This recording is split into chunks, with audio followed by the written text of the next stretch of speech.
Good morning, all. Camelback Trading 2724 coming to you this Wednesday morning, December 18th. Looking at the last 2 days of the SPY ETF here on the market profile. And two things to talk about today for early in the morning. Basically, we had a 25-cent range yesterday for a good part of the day where we were 12 wide. So the odds of trading both sides of it are very good. Second thing, I'm going to treat basically not only yesterday, but the last 2 days, just even though we're one time framing up, as an inside day. We had a 99-cent range Monday, 77-cent range yesterday. So a good chance, even though we will trade both sides of it, maybe initially they'll have trouble coming out of it like you did all day. I think at some point you're going to take out one side or the other and then come out of the inside day either to the upside or the downside. And with an inside day, you go with that trade and monitor it for continuation or just as importantly, lack of. I mean, we've had two very small ranges 2 days in a row. Is that going to continue as we go into the end of the week and into Christmas week? Possibly. But I'm still going to treat it that way, where if we take out yesterday's high, you should be long.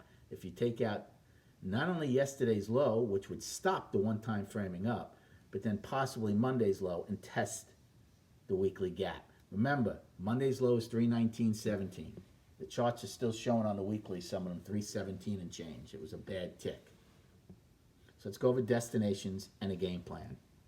So for the upside, remember, we went out with a price probe last night, right? We had a poor low in A and B until M took it out.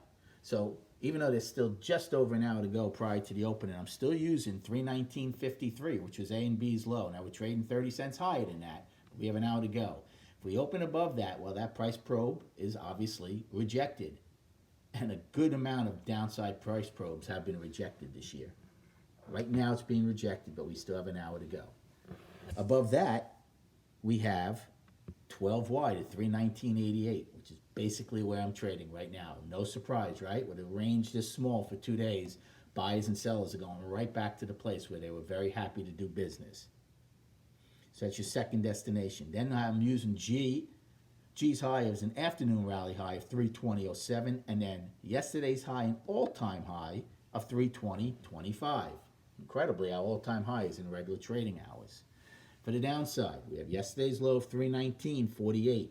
If we take that out, we stop the one-time framing up in the daily, we get into balance, and then we look for Monday's low of 319.17 and then filling that 50-point gap of 318.67 from the 16th, which is a weekly gap you'd be filling. Then below that, you don't have anything for another dollar and a half to 317.13, which is 11 wide, and then 317.08, which was an afternoon pullback low, and below that 316.02, which was a daily low. So game plan for this morning. Well, right now, with just over an hour to go, we're trading in balance, in value, right at that level I was talking about. No trade whatsoever here. Now, you might get, like I said, early on in A period, where they test G's high and then come back down, test I and J's low in that 20-25 cent range. So whoever was basically scalping in A yesterday did very well. And you might well be able to do that early today, but just be careful. I'm not saying I'm expecting by no means a large trading range today again, but the odds of staying inside of these 2 days, I think, are getting less and less as the spring tightens, okay? So don't get caught if you're short up here or if you're long down here and then they decide to pop one way or the other out of this inside day that I'm calling it. So right here, I'm not doing anything. Like I said early on, if we ought to come up and take out A's high, and the all-time high, to probably get on board with a call. I know my out immediately. If we get accepted back into yesterday's range and we're not getting any extension whatsoever, well, then I want out of that trade.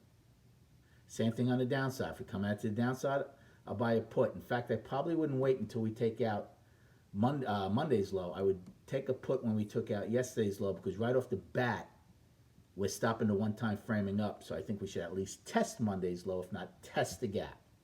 So I might try to get a jump on it to see if I can get something.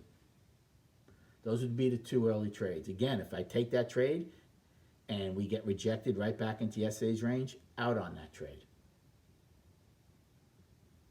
Those would be the two early ones. I would not do anything though right inside of where we're trading. And then quickly, chart-wise, weekly, like I've said, up. Now, see, I got to change that because it has the bad print in it. We still have a weekly gap, and we're one-time framing up in the weekly, same in the daily. One-time framing up 5 days. We'll see which way, I'm counting these 2 days as an inside day, which way we come out of it.